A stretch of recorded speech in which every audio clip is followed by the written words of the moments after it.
yang lain Allah Subhanahu wa taala berfirman, "Ya ayyuhalladzina amanu kulu min thayyibati ma razaqnakum." Dalam hadis yang lain juga Nabi menyebutkan cerita tentang orang yang sudah menempuh perjalanan kemana-mana, rambutnya kumul ya atau kumal ya, kemudian menengadahkan tangan ke langit, tetapi apa yang dimakan itu haram, yang diminum itu juga haram, yang dipakai bajunya juga haram, maka bagaimana mungkin doa orang seperti itu bisa diterima oleh Allah? Intinya bagaimana? Intinya adalah bahwa diterimanya sebuah doa itu mempunyai persyaratan-persyaratan. Nah, tinggal kita itu introspeksi, apakah syarat-syarat itu sudah ada di dalam diri kita atau belum. Jadi Allah SWT itu maha menerima doa. Ya. Tetapi Allah itu menerima doa adalah fil waqtil ladzi yurid, la fil waqtil ladzi turid. Di waktu yang Allah kehendaki, bukan di waktu yang kita mau. Jadi sekali lagi intinya adalah bahwa Allah itu menerima doa itu dengan syarat-syarat ya. Syaratnya tadi sebagaimana disebutkan di dalam hadis dan di dalam ayat, yaitu adalah apa yang dimakan itu adalah halal, apa yang diminum itu adalah halal. Jadi intinya doa itu diterima adalah untuk orang-orang yang makanan maupun minumannya itu adalah halal, bukan makanan atau minuman yang haram. Kemudian Allah itu akan menerima sebuah doa itu di waktu yang Allah kehendaki, bukan asal waktu yang kita mau. Dan wa 'alan nahwil ladzi yurid la 'alan nahwil ladzi turid. Dan dengan cara yang Allah mau, bukan dengan cara yang kita mau. Jadi Allah lebih tahu apa yang kita minta itu yang terbaik seperti apa, itu Allah lebih tahu. Sehingga kapan Allah mengijabahi doa kita itu Allah yang menentukan timingnya, menentukan waktunya, kemudian juga caranya.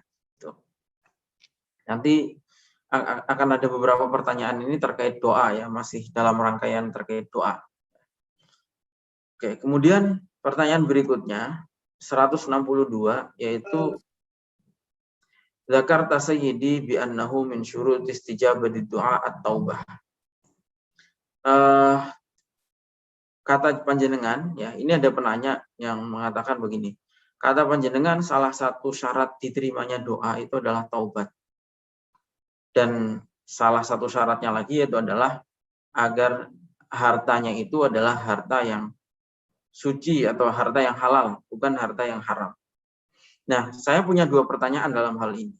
Sekarang kalau seandainya orang ahli maksiat yang mengakui kemaksiatannya, kemudian belum bertaubat, dan dia meminta kepada Allah agar supaya dikuatkan niatnya untuk bertaubat, apakah doanya itu diterima? Jadi begini, ada orang yang ahli, tadi kan dikatakan bahwa syarat diterimanya doa itu adalah taubat. Ya. Sekarang ada orang ahli maksiat meminta agar supaya diberi hidayah untuk taubat. Itu apakah doanya diterima atau tidak? Gitu ya. Berarti kan orang ahli maksiat syaratnya kan berarti belum terpenuhi ya. Nah, ketika dia minta doa untuk diberi hidayah bertaubat itu kira-kira doanya itu diterima atau tidak?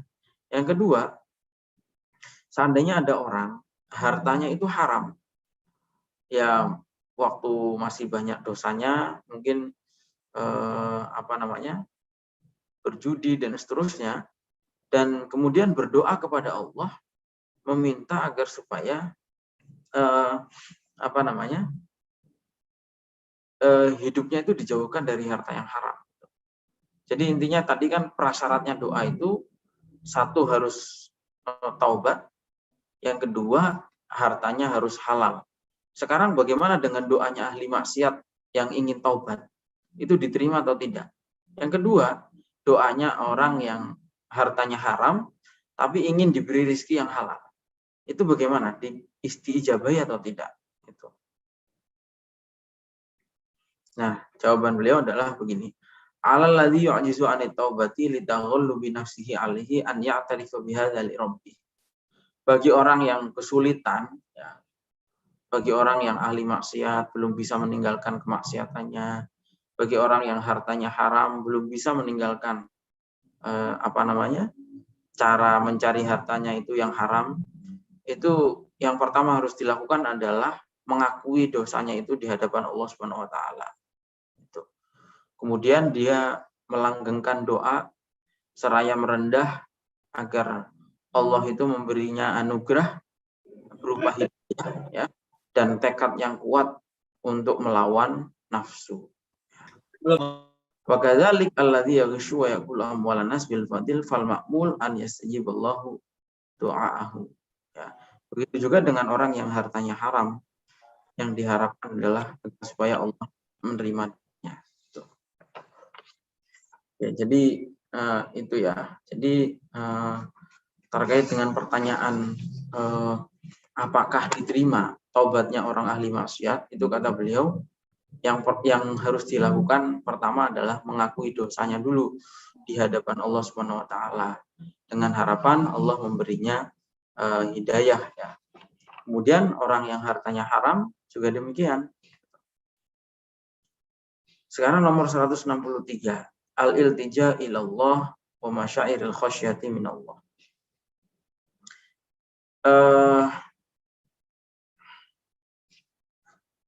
Penulis Syekh Said Ramadan Al-Buti di dalam kitab Syarah Hikam Athaiyah mengatakan bahwa manusia itu lemah dan tidak mungkin bisa istiqomah kecuali ketika dia memperbanyak merendahkan diri, iltija, ya. Iltija itu merendahkan diri di hadapan Allah. Nah, saya punya dua pertanyaan, kata penanya ini. Yang pertama, kalau manusia itu lemah dan tidak mungkin bisa istiqomah kecuali ketika meminta kepada Allah, maka apakah berarti dia itu dipaksa untuk maksiat? Yang kedua adalah bagaimana bisa merasakan rasa takut, kemudian penyesalan atas dosa-dosa yang telah dia lakukan disebabkan karena kelemahannya, gitu. Maksudnya gini, kan di dalam Hikam Athaiyah, Syekh Said Ramadan Al-Buti itu menyatakan bahwa seorang manusia itu adalah hamba yang lemah. Tidak mungkin bisa istiqomah kecuali kalau dia iltija atau merendah di hadapan Allah. Pertanyaannya adalah gimana hukum orang yang maksiat itu, padahal maksiat itu dilakukan karena memang Allah itu memberikan kepada hamba itu adalah sifat lemah tadi, gitu. Jadi bagaimana mungkin seorang hamba itu disiksa, ya, atas maksiat yang hamba itu tidak bisa menghindari, gitu. Manusia itu kan karakternya lemah, gitu. Mesti maksiat. Nah, kenapa harus dituntut dosa, gitu? Dituntut siksa lah seandainya maksiat itu. Nah, jawaban beliau adalah bahwa merendah di al-iltija ilallah matlubun fi kulil ahwal. Merendah di hadapan Allah Subhanahu wa taala itu diperintahkan, ya, dalam keadaan apapun. Itu. Saya tidak mengatakan bahwa seorang muslim itu tidak bisa melakukan ketaatan kecuali ketika merendah di hadapan Allah, gitu. Tetapi manusia itu punya asbabnya, itu. Manusia itu bisa ikhtiar. Adapun yang memberikan kekhusyuan misalnya itu ya Allah. Gitu.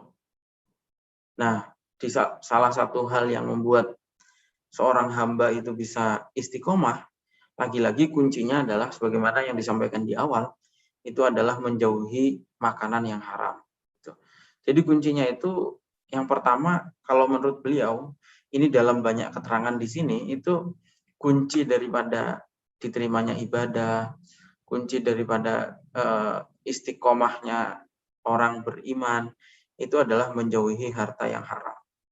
Wal iksaru min dzikrillahi wa muraqabatihi, dan kemudian adalah memperbanyak zikir kepada Allah Subhanahu wa taala, dan yang terakhir adalah wa tajannubil ma'asi, yaitu menjauhi kemaksiatan. Jadi itu 3 kunci seseorang bisa istiqomah.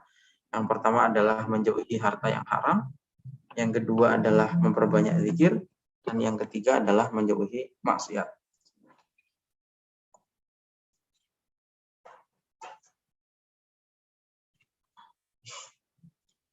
Kemudian pertanyaan nomor 164.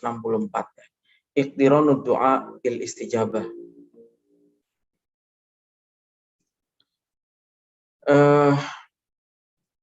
Saya mempunyai permasalahan, kata penanya, soal tidak dibarenginya doa itu dengan ijabah. Falima dalam lam takrin ad-du'a bil istijabah fi ahadi durusikum min sunanillah fi ibadi. Anda mengatakan bahwa doa itu atau diijabahinya doa itu tidak mesti langsung gitu. Padahal di dalam karena Anda mengatakan bahwa doa itu ya ibadah gitu. Artinya doa itu diijabahi maupun tidak diijabahi itu adalah doa itu sudah ghoyah, sudah tujuan gitu. Jadi doa itu bukan wasilah. Maksudnya doa sendiri itu ya sudah ibadah gitu ya. Bisa membedakan ya antara ghoyah dan wasilah ya. Jadi kalau menurut beliau doa itu sendiri itu sudah ibadah. Jadi tidak harus diijabahi gitu. Doa itu sendiri sudah ghoyah, sudah tujuan gitu. Bukan wasilah. Nah, bagaimana mengumpulkan, menjamikkan antara pernyataan Anda itu dengan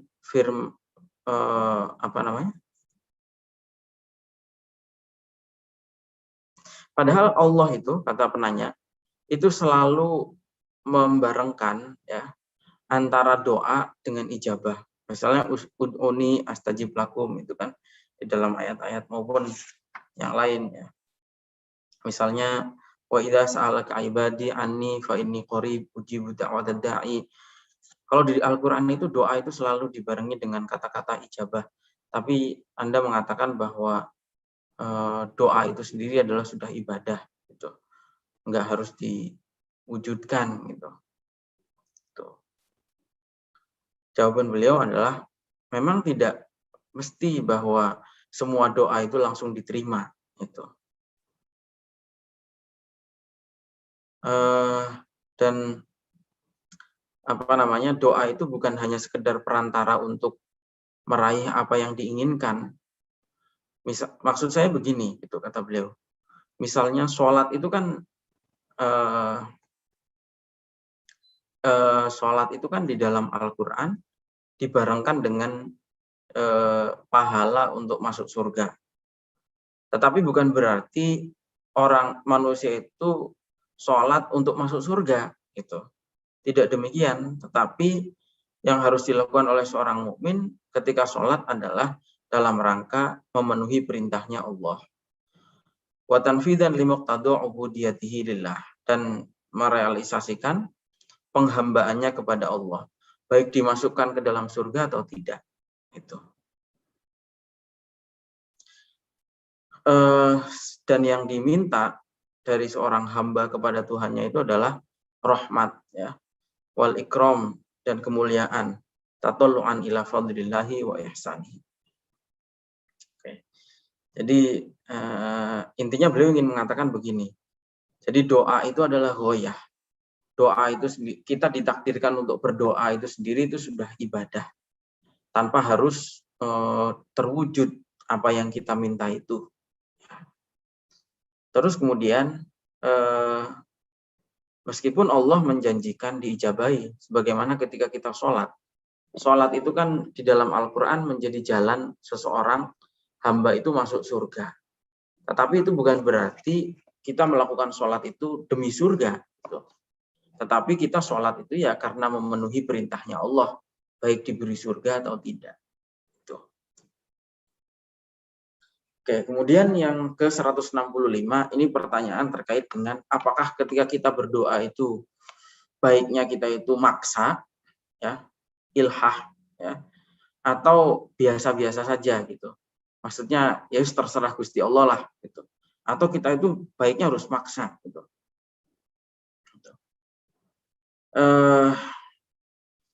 Kata penanya begini, apakah termasuk kesempurnaan iman itu seorang hamba itu memaksa ketika berdoa kepada Allah? Karena saya mendengar bahwa membaca keterangan bahwa Allah itu mencintai ketika hambanya itu memohon dengan keras gitu.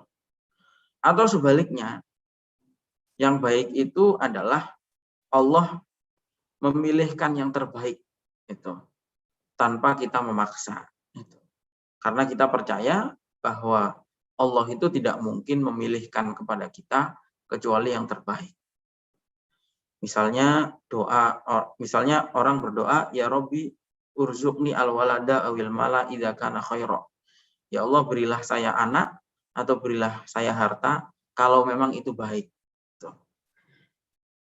Atau misalnya, wahid ya Robbi ikhtarli al khaira. Atau misalnya begini saja, Tuhan, saya minta dipilihkan yang terbaik. Tetapi tanpa harus menyebut minta diberi anak atau minta diberi harta. Karena saya mendengar di dalam syarah Hikam Athaiyah diterangkan bahwa orang-orang yang bisa usul atau bisa sampai kepada Allah Subhanahu wa taala itu tidak berdoa meminta barang duniawi. Karena keyakinannya terhadap rahmatnya Allah. Bagaimana itu penjelasannya? Jawaban beliau begini pokoknya. Kalau dalam perkara-perkara yang kita tidak tahu apakah itu baik atau tidak, maka kita minta kepada Allah yang terbaik. Misalnya mau ngambil kuliah misalnya ya, jurusan ekonomi atau jurusan pendidikan misalnya, itu. Anda tidak tahu mana sih kira-kira yang terbaik gitu. Maka dalam hal seperti ini, kasus seperti ini, kata beliau yang sebaiknya adalah berdoa minta Allah yang memilihkan mana yang baik. Terserah Gusti Allah. Begitu juga kata beliau, wa yantabiqu hadza 'ala ar-rughbati fi zuwaj min fatatin bi'ainiha wa 'ala ar-rughbati min fi dukhuli kulliyati jami'iyatin bi'ainiha masalan. Begitu juga misalnya mau menikahi seseorang. Apakah baiknya si A atau si B? Itu kan tidak tahu mana yang baik. Itu ya minta dipilihkan kepada Allah. Ya Allah, minta dipilihkan. Terserah panjenengan mana yang terbaik. Nah, amal umur allati yadhharu fiha wajhul khairi wasyarri fal afdal an tas'alallah an yukrimaka bima huwa khair wa ayyaqiyaka asyarra. Adapun terhadap sesuatu yang sudah terlihat mana yang baik dan mana yang buruk, maka sebaiknya adalah meminta kepada Allah dengan nyebut sesuatu itu. Dengan memilih yang baik itu dan minta agar dijauhkan dari yang jelek gitu ya. Jadi terkait dengan pertanyaan tadi, ya, pertanyaan baiknya bagaimana doa itu, apakah pasrah ataukah memilih, itu tergantung situasi. Kalau memang Anda tidak tahu mana yang baik, karena kita manusia itu kan pengetahuannya sangat terbatas. Bisa jadi apa yang kita lihat baik, atau kadang-kadang kita malah tidak tahu sama sekali, dalam kebingungan. Mana yang baik, mana yang jelek tidak tahu, maka dalam hal ini adalah kita meminta dipilihkan oleh Allah mana yang terbaik. Tapi kalau misalnya kita seperti tadi ya kasusnya, mau masuk jurusan apa karena tidak tahu, bingung, ya udah minta sama Allah yang terbaik. Tapi kalau misalnya sudah tahu mana yang baik, mana yang jelek, misalnya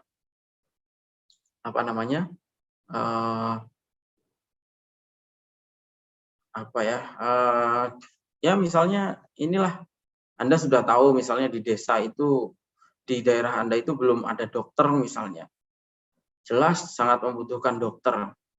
Nah, kalau gitu ya udah nggak usah nanya lagi. Kalau itu ya Allah jadikan saya mahasiswa kedokteran, misalnya seperti itu ya. Contohnya gitu. Kalau memang sudah diketahui baik buruknya. Kemudian 166 ada beberapa doa itu redaksinya begini. Allahumma ilmuka bihali yughnini an su'ali. Gitu. Ya Allah, pengetahuan Anda tentang kondisi saya membuat saya itu tidak harus minta. Maksudnya gini, ini kan dilakukan oleh beberapa ulama, doanya para ulama. Beberapa ulama itu tidak pernah meminta sesuatu karena yakin Allah itu sudah tahu kebutuhan kita. Jadi para beberapa ulama itu doanya Allahumma ilmuka bihali yughnini an su'ali. Gitu. Ya Allah, pengetahuan Anda tentang kondisi saya itu membuat saya tidak perlu meminta sesuatu lagi. Karena Anda sudah lebih tahu itu. Jadi beberapa malah seperti itu ya. Beberapa ulama itu tidak sampai meminta karena yakin bahwa Allah itu sudah tahu kondisi kita, tahu kebutuhan-kebutuhan kita, tahu yang terbaik untuk kita. Gitu. Jadi nggak sampai terucap permintaan itu. Gitu. Oke.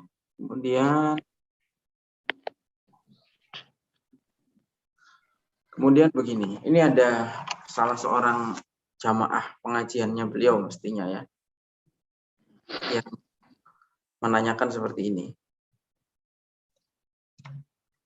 Fadilatukum tatamayyazuna bisyaghin wa ibaratin du'a wa alawatin ala dzalikal ghazarah. Jadi Syekh Said Ramadan Al-Buti itu oleh beberapa orang itu dianggap bahwa redaksi doanya itu sangat istimewa ya. Karena dan beliau beberapa menyusun kalimat-kalimat doanya itu sendiri gitu, yang berbeda dari ulama-ulama yang lain. Nah, salah satu yang beliau ucapkan dalam doa itu adalah Allahumma balligh ruha sayyidina Muhammadin sallallahu alaihi wasallam minna tahiyatan wa salama. Ya Allah, sampaikanlah kepada ruhnya Nabi Muhammad penghormatan dan salam dari kami. Nah, kemudian berikutnya Allahumma kama aman nabihi fid dunya walam naruhu fala tahrimna fil jinani ru'yatahu.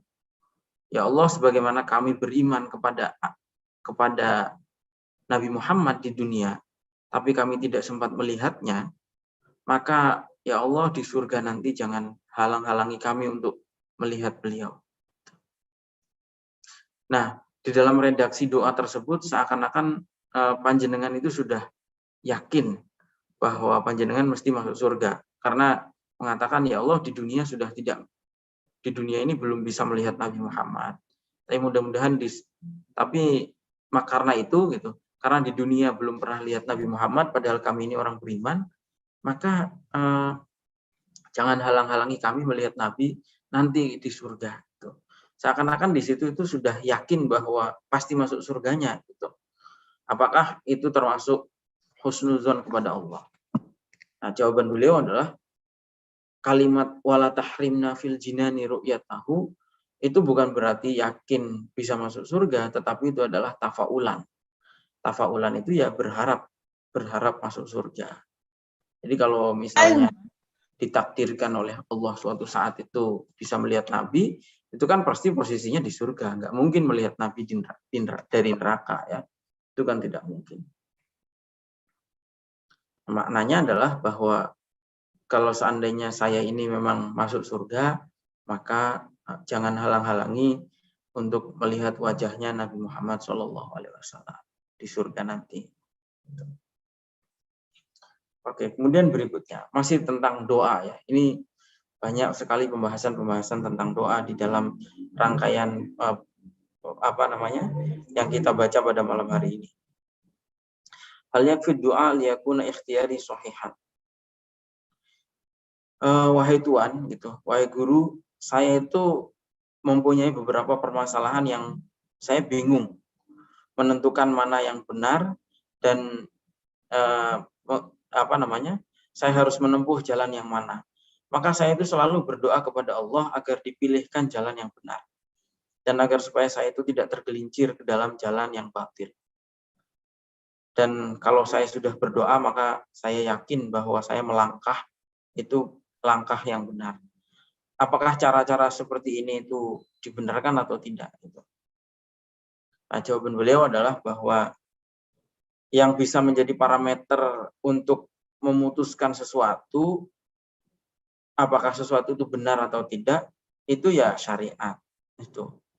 Maka kalau kata syariat itu benar, wajib misalnya atau sunnah, ya lakukan. Kalau misalnya menurut syariat itu haram atau makruh, ya jangan dilakukan. Gitu. Jadi parameternya syariat. Itu. Antara hak yang batil itu ya parameternya sudah ada. Syariat itu. Kalau Anda misalnya tidak tahu ilmu syariat, misalnya belum tahu persoalan hukum, ya harus belajar. Gitu.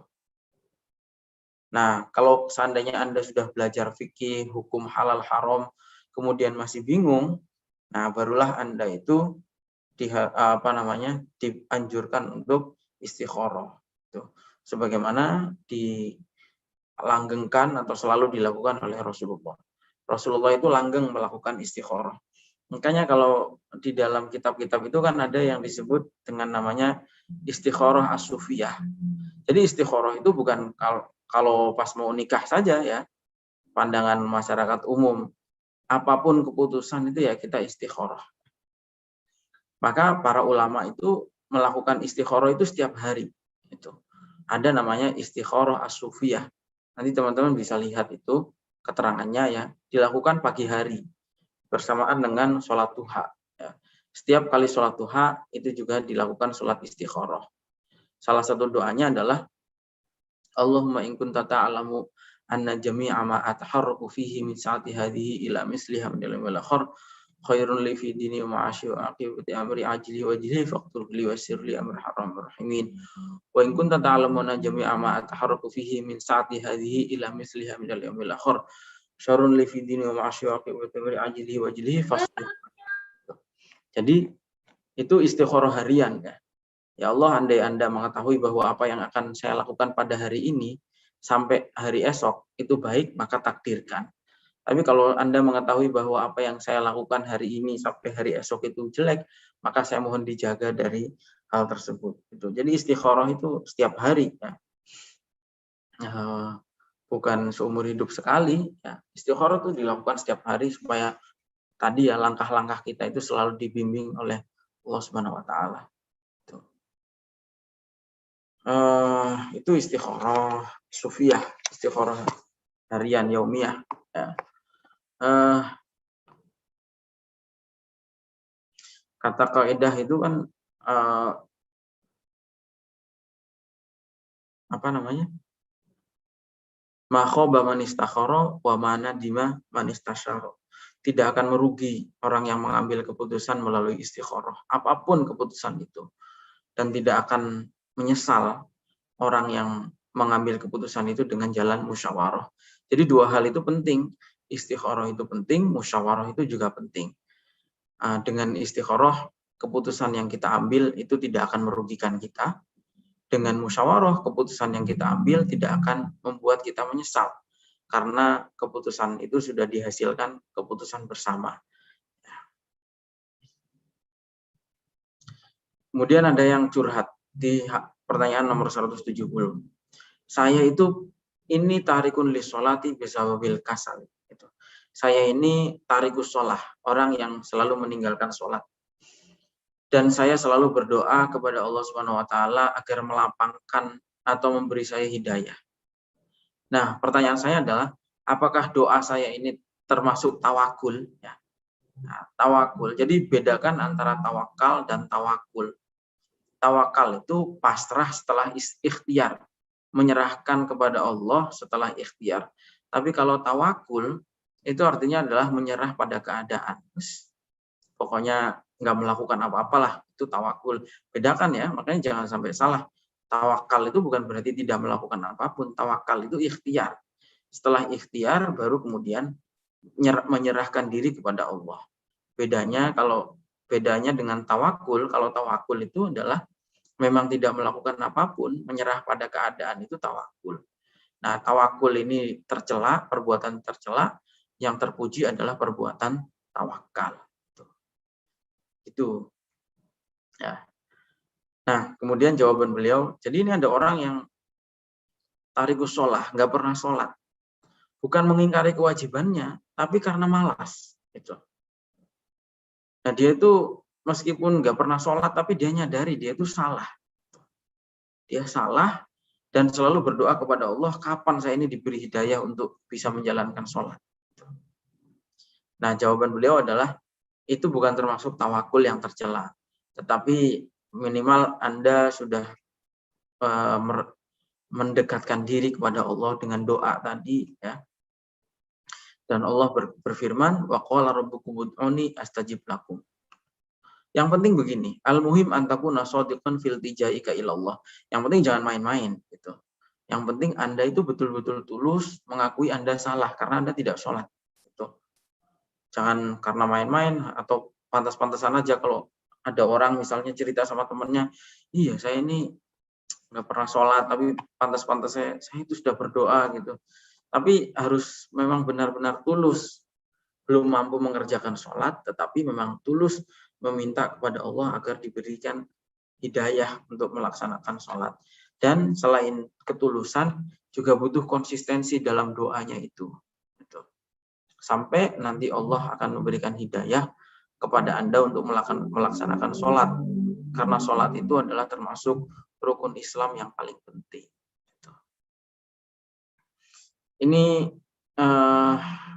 berikutnya nomor 171 itu juga keresahan ya dari seseorang. Assalamualaikum. Ana thalibun walhamdulillah. Assalamualaikum kata penanya ini agak vulgar ini pertanyaannya. Saya itu seorang pelajar, alhamdulillah, dan saya itu mengikuti seorang guru. Guru thariqah namanya Syekh Ismail bin Abdullah di Sudan. Jadi ini orang Sudan. Mursyid thariqah Sufiyah. Jadi ini seorang murid, seorang pelajar, siswa atau santri ya, yang mengikuti seorang guru. Sebetulnya dia sudah mengikuti seorang guru belajar ya. Namanya Syekh Ismail bin Abdullah, Mursyid thariqah Ismailiyah. Saya juga alhamdulillah mengikuti thariqah itu dengan baik. Tetapi ada suatu keadaan yang membalik, kata beliau. Kata si penanya ini. Saya itu tiba-tiba kecanduan film porno. Saya itu padahal seorang murid daripada seorang guru thariqah, tapi saya tiba-tiba kecanduan film porno. Dan saya secara sengaja saya melakukan dosa dengan menonton film porno itu. Karena saya menganggap bahwa baik buruk itu dari Allah Subhanahu wa taala. Bagaimana? Saya mohon agar supaya saya bisa diselamatkan dari penyakit ini, kata si penanya ini. Jawaban beliau adalah, alaika anta alama awalan anna hadhil hujjah batilah. Yang pertama Anda harus tahu bahwa melakukan kemaksiatan atas dasar bahwa baik buruk itu dari Allah itu adalah salah. Anggapan yang demikian itu salah. Menganggap bahwa baik buruk itu kan dari Allah. Udah saya maksiat aja. Nah itu salah. Pemikiran seperti itu. Yang pertama harus tahu itu. Kemudian berikutnya perbanyak tadarru' dan iltija kepada Allah Subhanahu wa taala agar Allah menyelamatkan Anda dari kondisi itu. Nah, yang terpenting adalah Anda harus tahu bahwa setiap manusia itu bertanggung jawab atas putusannya sendiri-sendiri. Karena itu ambil keputusan, bukan berarti nyerah. Oh kan baik buruk dari Allah, ya udah saya mengalir aja gitu. Enggak seperti itu. Tapi Andalah yang dimintai pertanggungjawaban atas putusan. Anda punya putusan mau menggunakan waktu maupun tenaga ini untuk ketaatan atau kemaksiatan, itu manusia sendiri yang memutuskan. Kemudian berikutnya wa antu ali janafsakal ammarah bizwaj. Ini yang tidak kalah penting adalah menanggulangi nafsumu itu dengan menikah. Kemudian 172. Ini pertanyaan lebih vulgar lagi. Ini apa namanya? Jadi ingat itu siapa namanya? Cerita pemuda tersesat ya. Begini. Menonton film porno pada bulan Ramadan. Ini persis ya di Indonesia ada, ternyata di Timur Tengah juga ada. Gitu. Sayyidil Karim laqad kuntu atasaffahu safhatal web wa idzan bi amama majmu'atin minal aflam al-khali'ah. Saya itu membuka-buka website. Tiba-tiba saya terjerumus pada website porno itu.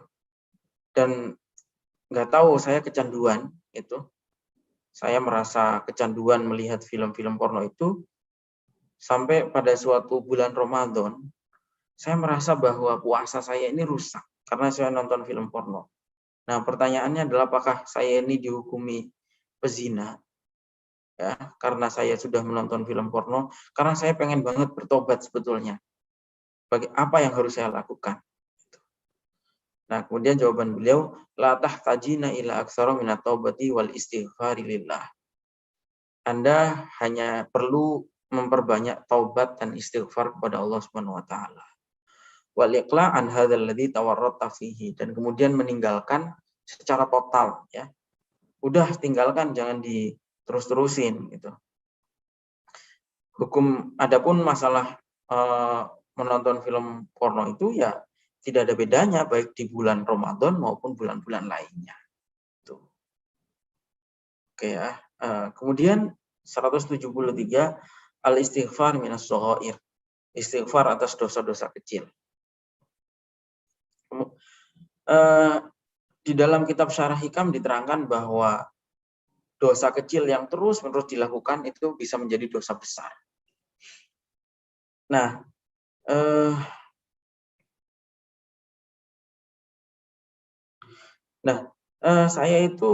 seandainya saya itu mempunyai dosa-dosa kecil dan saya ingin berhenti, tetapi saya belum mampu.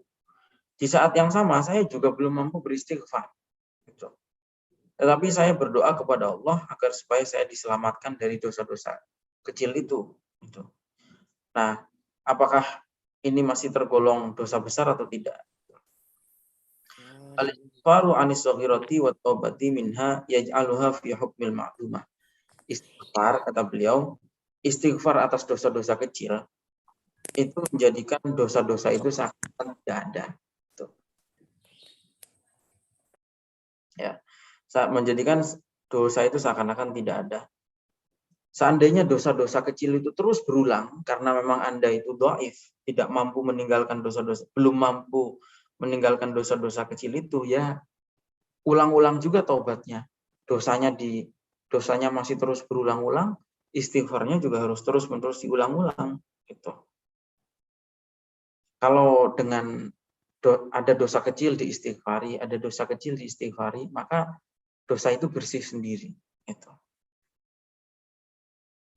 Oke, kemudian taubat dari dosa besar. Ini ada seorang pemuda yang terus terang, ana syabun laqad sabaqa an irtakabtu zina. Saya adalah seorang pemuda yang pernah berzina dan saya ingin mengetahui bagaimana caranya saya bisa menghapus dosa saya ini. Jawaban beliau adalah ila juga at-taubah as-shadiqah. Caranya menghapus dosanya adalah dengan taubat yang tulus atas dosa yang sudah Anda lakukan. Dan yang bisa menjamin Anda tidak berzina lagi itu adalah menikah. Falimadza la tatazawwaj? Dengan apa? Tanda pertanyaan, tanda tanya dan tanda seru ya. Kenapa Anda tidak menikah? Kemudian 175 batinul ism. Jadi itu di atas adalah taubat dari dosa besar. Kemudian bawahnya 175 adalah batinul ism atau dosa batin. Saya itu, kata penanya, seorang manusia yang hati saya itu kotor. Saya masih sering hasud, saya masih sering ragu, masih sering ria, dan seterusnya. Dan ini mengganggu pikiran saya. Saya kadang menjelang tidur, saya selalu berpikir kenapa hati saya kotor. Gitu. Masih sering hasud, masih sering iri, masih sering benci sama orang. Gitu. Nah, pertanyaannya adalah apakah saya itu dihisab atas dosa-dosa yang terlintas di dalam hati seperti itu? Au yumkinu an yakuna minha dararun wa kaifa atakhallasu min hadhil khawatir, dan bagaimana saya bisa selamat dari gangguan-gangguan tersebut. Jawaban beliau adalah al-hasadu war-riya'u wal-hiqdu wad-dhaghainu ma'asin qalbiyah fi asliha. Hasud, riya, iri, dengki, dendam, itu semuanya adalah maksiatnya hati pada dasarnya. Yang bagi seorang muslim itu harus menjauhi maksiat tersebut. Sebisa mungkin harus dijauhi. Itu. Nah, itu yang oleh Allah di dalam Al-Quran disebut sebagai batinul ism. Cara menyelamatkan dari hal tersebut adalah dengan memperbanyak, sekali lagi, al-iksar minal iltija, memperbanyak merendah di hadapan Allah Subhanahu wa taala, dan sebisa mungkin menjauhi komunitas-komunitas yang buruk, ya, yang bisa membawa dampak buruk kepada diri Anda, dan kemudian menjauhi harta yang haram. Pertanyaan berikutnya di bawahnya adalah, apakah orang yang sudah bertaubat itu masih dihisab atau tidak? Nah, jawaban beliau, sebagaimana sabdanya Rasulullah, at-taibu minadz-dzambi kaman la dzambalahu. Orang yang bertaubat dari dosa itu sebagaimana orang yang tidak punya dosa. Artinya ya udah selesai, tidak dihisab lagi. Kemudian begini, ini ada lagi pertanyaan curhat dari orang, ya. Saya merasa bahwa saya ini sudah kafir, kata dia. Dan saya merasa kalau saya terus-menerus seperti ini, bisa-bisa saya ini su'ul khotimah, katanya. Karena saya ini nggak pernah sholat, nggak pernah puasa, ini saya takut, gitu. Wahai guru, gitu. Sebetulnya hati saya itu bergantung pada Allah, gitu. Saya mengaku bahwa saya ini salah, gitu. Dan saya itu selalu berniat ingin melaksanakan sholat, ingin melaksanakan puasa. Tapi kalau sudah masuk waktunya sholat, masuk waktunya puasa, saya nggak mampu melakukan. Nah, pada saat Anda khutbah pada Jumat yang lalu, itu saya merasa bahwa khutbah Anda itu yang ditujukan kepada saya. Kemudian saya menangis, gitu. Dan saya itu hati saya itu pecah, betul-betul pecah pada setiap huruf yang saya baca, katanya. Yang ingin saya tanyakan adalah, apakah saya ini sudah kafir karena saya ini nggak sholat, nggak puasa, gitu. Dan apakah saya itu harus datang lagi kepada guru untuk syahadat lagi, gitu. Nah, jawaban beliau cukup melegakan, ya. La ya akhi anta muslim. Wahai saudaraku, Anda tetap sebagai muslim. Dan Anda ini juga orang yang beriman, insya Allah. Ini adalah Anda masih, buktinya adalah Anda masih merasa bahwa imannya itu masih ada ketika Anda merasa salah itu tadi. Ya. Adapun cara untuk Anda memperbaiki diri Anda itu adalah Anda mengubah pergaulan atau komunitas yang selama ini Anda berada di situ, dan pilihlah teman orang yang ahli ibadah dan yang istiqomah, gitu. Karena komunitas itu sangat mempengaruhi. Misalnya berada di komunitas pedagang yang orangnya jarang sholat, ya udah, pindahlah, cari teman yang ibadahnya istiqomah, itu supaya ketularan istiqomah, itu. Karena lingkungan itu mempunyai pengaruh yang sangat besar, gitu. Dan yang tidak kalah penting adalah Anda sekali lagi memperbanyak tadarru' dan iltija kepada Allah. Yaitu udah ceritakan kondisi Anda itu, curhatkan kepada Allah. Itu. Saya ini ya Allah pengen banget bisa melaksanakan sholat, bisa melaksanakan puasa, tapi kok belum mampu-mampu sampai sekarang. Gitu. Ceritakan semuanya kepada Allah. Itu. Allah lah yang maha kuasa. Dan ketahui kalau Anda mengeluh pada saya itu manusia seperti juga Anda. Gitu. Saya tidak mampu mengubah diri Anda. Yang mampu adalah Allah, karena Allah lah yang maha kuasa. Dan pasti suatu saat Allah akan mengijabahi doa Anda. Itu kalau Anda memperbanyak mendekatkan diri kepada Allah. Dan itu pasti, saya jamin, suatu saat ketika Anda terus-menerus berdoa kepada Allah, ada masanya Allah akan mengijabahi dan Anda menjadi orang yang istiqomah. Gitu. Pokoknya selama dosa itu masih disadari, itu masih sangat terbuka pintunya mendapatkan hidayah. Yang susah itu dosa takabur, ya, paling susah. Karena kalau sudah takabur, itu Allah tutup rapat-rapat hatinya. Oke, kemudian pertanyaan terkait qiyamul lail. Allah Subhanahu wa taala berfirman, wabil ashari hum yastaghfirun. Sebetulnya cara yang paling baik untuk tahajud itu seperti apa? Dan waktu yang terbaik untuk tahajud itu kapan? Gitu. Kata beliau, kana min adadihi sallallahu alaihi wasallam al-qiyam minal firash li tahajud. Termasuk salah satu kebiasaan Rasulullah itu adalah sholat tahajud. Nah, dalam hal tahajud, Rasulullah tidak pernah menentukan kapan waktunya yang pasti. Gitu. Tetap bangunnya jam 2, ya tahajud jam 2. Bangunnya jam 3, ya tahajud jam 3. Seperti itu. Rasulullah nggak pernah menentukan waktunya kapan, secara pastinya. Itu.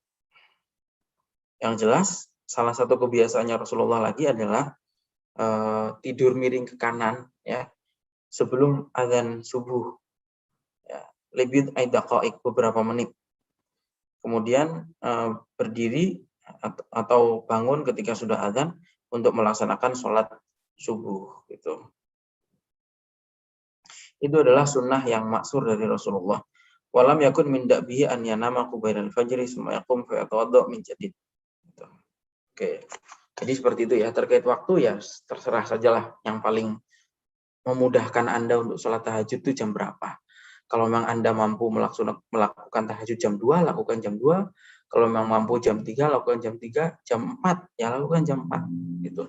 Nabi sendiri tidak pernah menentukan secara pasti. Kemudian nomor 182. Mahabbatu ahlul bait min mahabbati Rasulullah sallallahu alaihi wasallam. Mencintai ahlul bait itu termasuk mencintai Rasulullah sallallahu alaihi wasallam. Ada penanya yang bertanya begini, saya itu adalah seorang pemuda dari kaum Sayyid, itu Bu Yazid Al-Idrisi, ya, di Maroko, ya. Wa nahnu fil asul adarisah. Saya itu termasuk Bani Idris. Bani Idris di Maroko itu ahlul baitnya Rasulullah, yang apa namanya, kerajaan di mana, di Maroko, ya. Itu adalah masuk itu. Nah, pertanyaannya adalah, apakah ahlul bait itu punya keutamaan yang membedakannya dari yang lain? Gitu. Apakah memang ahlul bait itu punya keistimewaan atau sama saja dengan orang-orang biasa? Gitu. Nah, jawaban beliau, siapa yang mengingkari keutamaan ahlul bait, maka ya dia mengingkari firman Allah, qul la as'alukum alaihi ajran illal mawaddata fil qurba. Jadi intinya begini, siapa yang mencintai Rasulullah itu ya harus mencintai ahlul bait dan memuliakan ahlul bait. Karena ahlul bait itu adalah keturunan Rasulullah. Tetapi begini, itu satu hal, bahwa ahlul bait punya keistimewaan, kita harus mencintai ahlul bait, itu satu hal. Tetapi walakin hadza syai'un wa talabbus bil ma'asi syai'un akhar. Tetapi jadi menghormati ahlul bait itu satu hal, tetapi maksiat yang dilakukan ahlul bait itu juga hal lain. Jadi ketika kita melihat Habib, melihat Sayyid, jadi pada dasarnya Habib itu ya dihormati. Namanya Habib itu dihormati. Tapi menghormati Habib itu satu hal, kemaksiatan itu hal lain. Itu. Jadi kalau ada Habib itu provokatif, maksiat, itu ya bukan berarti harus didiamkan, kata beliau. Faman rokana ilal ma'asi fa inna uluwa nasabihi la yakunu mubarraran lisukuti alaihi. Tingginya nasab setinggi apapun itu tidak akan bisa menjadi pembenar atas kemaksiatan, dan itu juga tidak bisa menjadi pembenar kita harus diam. Ada ahlul bait, Habib salah, kita ingatkan, itu kata beliau. Wa la yakunu mujiban li an la nulahiquhu bil amri bil ma'ruf wan nahyi 'anil munkar. Kepada habaib itu juga berlaku hukum amar ma'ruf nahi munkar. Warubama azhabatil ma'asi jadwan nasabi inistamarul asi 'alaiha walam yaqli anha walam yaqli. Jadi dan bisa saja kata beliau kemaksiatan yang terus-menerus dilakukan oleh seorang habib itu bisa menghilangkan kemuliaan nasabnya. Jadi ini penting sekali nih ya diperhatikan ya, terutama oleh orang-orang ahlul bait sendiri. Kita harus menghormati habaib. Tapi itu satu hal. Tapi kalau ada habaib maksiat, habaib salah, harus diingatkan kata beliau. Karena keturunan itu bukan berarti kita harus diam melihat kemaksiatannya mereka. Dan kemaksiatan yang dilakukan terus-menerus oleh seorang habaib itu bisa menghilangkan kemuliaan nasabnya kata beliau. Ya, oke ya. Jadi bisa dipahami, itu poin termasuk yang menurut saya penting ya. Jadi begini, memang habaib itu ada beberapa masalah ya yang itu diakui juga oleh beberapa habaib seperti Habib Abdullah Toha, Habib Alwi Shihab dan lain-lain gitu. Bahkan seperti Habib Quraisy Shihab itu malah nggak mau dipanggil habaib. Ya. Karena ada masalah itu. Nyatanya ada masalah. Gitu. Ada habaib yang ceramahnya provokatif itu jadi masalah. Gitu. Nah, dalam hal ini itu memang harus diingatkan. Bukan berarti kita diam apalagi mengikuti taklid buta. Nggak ada alasan untuk itu. Gitu. Nah, ini di Indonesia agak berbeda dengan di Yaman. Gitu. Ini Anda bisa lihat video-videonya Syekh Said Ramadan Al-Buti dengan habaib di Yaman. Habib yang ada di Indonesia itu kan rata-rata keturunan Yaman sebetulnya. Jadi pangkal nasabnya itu ada di sana, ada di Yaman gitu. Udah jelas jalurnya kalau di Yaman itu jelas. Jalur habaibnya itu jelas dari Syekh Faqih Al-Muqaddam itu, dari Syekh Isa Al-Muhajir. Itu udah jelas nasabnya. Tapi habaib di Yaman itu tidak sampai seperti di sini gitu. Lihat misalnya Syekh Said Ramadan Al-Buti itu kan bukan habib. Penulis kitab ini bukan habib. Tapi Anda bisa lihat videonya di YouTube. Waktu Syekh Said Ramadan Al-Buti itu datang ke Rubat, Tarim. Pusatnya habaib dunia ada di sana. Habib Salim Asy-Syatiri di sana, Habib Umar bin Hafid ada di sana, habib-habib yang lain ada di sana. Tapi habaib itu duduk di bawah. Syekh Said Ramadan Al-Buti duduk di kursi mengajar, di atas duduknya. Habaib ini puncaknya habaib itu duduk di bawah. Tawaduk mereka. Sholat yang imami ya Syekh Said Ramadan Al-Buti. Bukan berarti habaib terus nggak mau makmum sama orang luar habaib. Enggak. Ini keadaan habib-habib di Yaman. Lihat Habib Ali Al-Jufri. Ketemu Syekh Said Ramadan Al-Buti itu langsung cium tangan. Gitu. Jadi ini yang mungkin juga kita kalau boleh memberi masukan kepada para ndoro habib ini, ya mestinya mereka bisa meniru lah akhlaknya para habaib yang ada di Yaman. Sebagaimana kita juga harus belajar menghormati para habaib yang ada di sekitar kita. Mungkin itu saya pikir pertemuan kita pada malam hari ini ya. Mudah-mudahan ada manfaatnya. Oke. Karena sudah jam 9 kita sudahi. Ini ada satu chat. Assalamualaikum warahmatullahi wabarakatuh. Saya mau bertanya soal kekhusyuan sholat. Bisa dilihat dari mananya, Ustaz? Sebetulnya begini, ini kan sudah dibahas pada minggu yang lalu sebetulnya. Kita itu tidak boleh memaksakan diri untuk khusyuk, kata beliau. Karena memaksakan diri untuk khusyuk itu sendiri adalah bentuk ketidakkhusyuan. Kalau kita terus berpikir sholat, Allahu Akbar, saya ini khusyuk apa enggak ya? Saya ini khusyuk apa enggak? Itu berarti tidak khusyuk. Jadi ya sudah, yang penting ikhtiar. Sebelum sholat itu tenangkan diri, tidak berpikir hal-hal duniawi. Kemudian sebelum sholat membaca Qul a'udzu birabbin nas, ya sunnahnya. Kemudian raga kita ini yang tenang. Kalau sholat jangan celingak-celinguk atau misalnya kakinya digoyang-goyang atau gimana. Pokoknya kalau raga kita tenang, pandangan kita ke tempat sujud, ya udah itu ikhtiar kita. Khusyuk itu pemberiannya Allah gitu. Jadi kita tidak perlu memaksakan diri untuk bisa khusyuk. Karena kalau kita terus memaksakan diri ini khusyuk apa tidak, khusyuk atau tidak, berarti itu sudah bentuk daripada insyghal anillah, atau sebenarnya sholat itu mau ngingat Allah, malah kita ngingat-ngingat ini khusyuk atau tidak, ini khusyuk atau tidak. Seperti itu ya. Silahkan jika ada lagi mungkin silahkan kalau ada. Kalau nggak ada, kita cukupkan.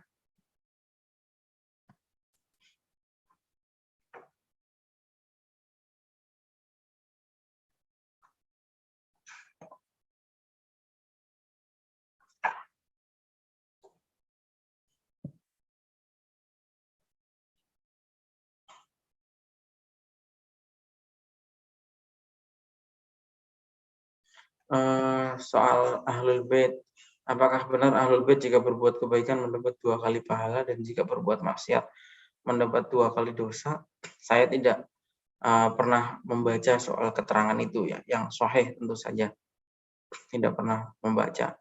Yang pasti ada kelebihan tentu saja. Namanya Ahlul Bait itu punya kelebihan dibanding yang bukan Ahlul Bait. Tapi apa namanya?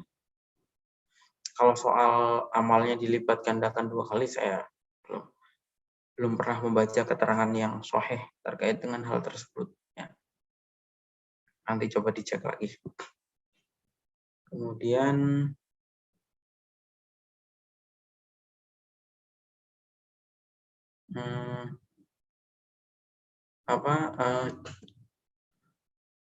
yang pasti Ahlul Bait itu kalau punya keutamaan ya tentu keutamaannya juga bisa lebih daripada manusia pada umumnya ya.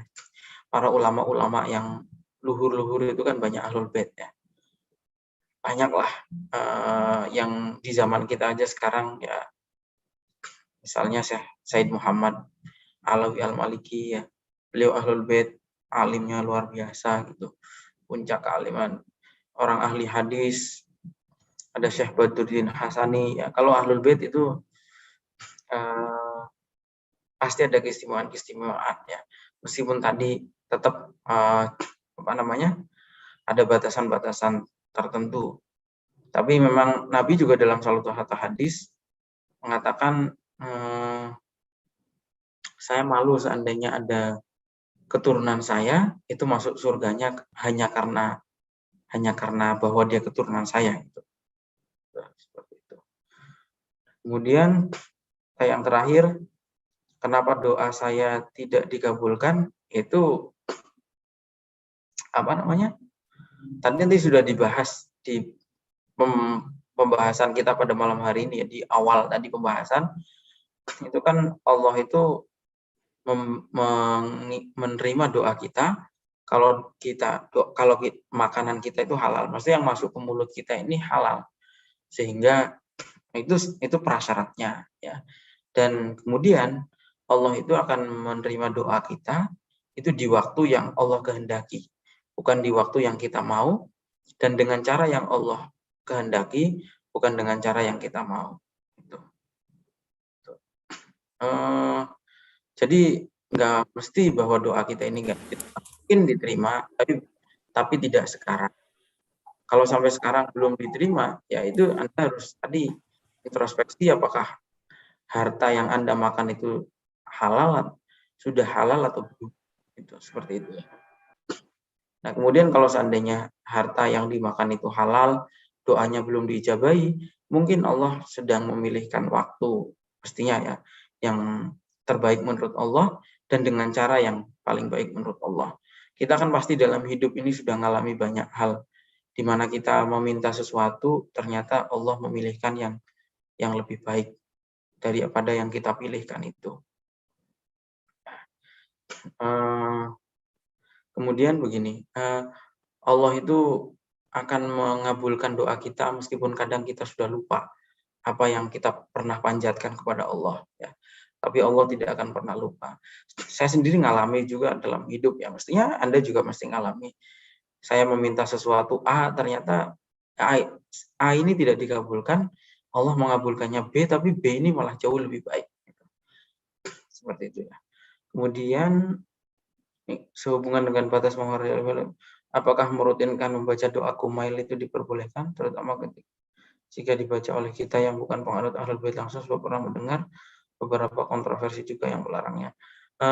doa doa kumail itu kalau setahu saya biasa dilanggengkan oleh apa namanya, orang kawan-kawan kita yang mengikuti mazhab Syiah. Doa kumail itu yang dirutinkan itu. Tapi kalau Ahlussunnah wal Jamaah Asy'ari sebagaimana umumnya di Indonesia itu memang tidak rutin membaca doa kumail itu. Ya. Saya sendiri belum pernah membaca sih redaksinya, tapi kalau redaksinya tidak ada yang bertentangan dengan akidah ya silahkan aja, tidak masalah. Seperti Hizib Joshan, Wirid Joshan itu kan sanadnya beberapa ya ke ulama Syiah gitu. Seperti itu. Kalau kiai-kiai yang keturunan Wali Songo itu Habib bukan. Wali Songo itu kalau yang pernah saya dengar keterangannya dari para ulama ya, termasuk salah satunya Mbah Mun, beliau pernah dawuh Wali Songo itu ya semuanya habaib kecuali Sunan Kalijaga, Mas.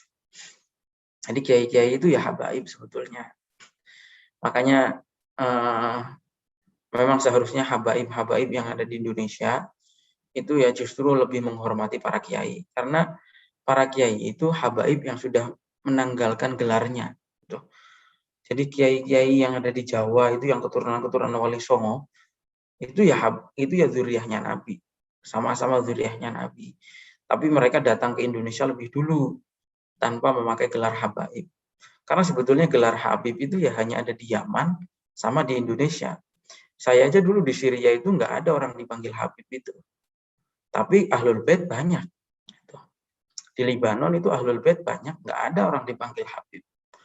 Di Yordania habaib banyak, nggak, maksudnya keturunan Rasulullah banyak, nggak ada yang dipanggil habib. Ya biasa aja, sebagaimana masyarakat pada umumnya itu. Seperti itu. Memang salah satu yang paling menghormat kepada habaib itu ya orang Indonesia. Paling hormat sama habaib itu orang Indonesia. Di Timur Tengah aja belum tentu orang bisa menghormati keturunannya Rasulullah. Apalagi luka sejarahnya sangat panjang ya. Zamannya Bani Umayyah itu namanya keturunan Rasulullah itu diburu untuk dibunuh. Itu. Zamannya Umayyah, Daulah Bani Umayyah itu. Makanya ya alhamdulillah kita itu bisa mengamalkan itu. Kita harus menghormati habaib, menghormati zuriyahnya Rasulullah. Habaib ini juga harus menghormati para kiai.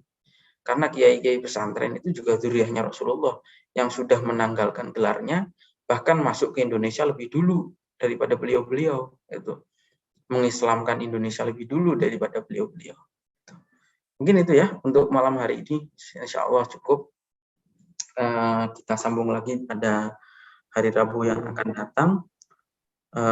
Mudah-mudahan apa yang kita pelajari pada malam hari ini bermanfaat dan mudah-mudahan kita senantiasa diberi keistiqomahan untuk mengaji ya. Subhanallah musannif hal taqbalus shalah ala nabi sallallahu alaihi wasallam. Wassalamualaikum warahmatullahi wabarakatuh.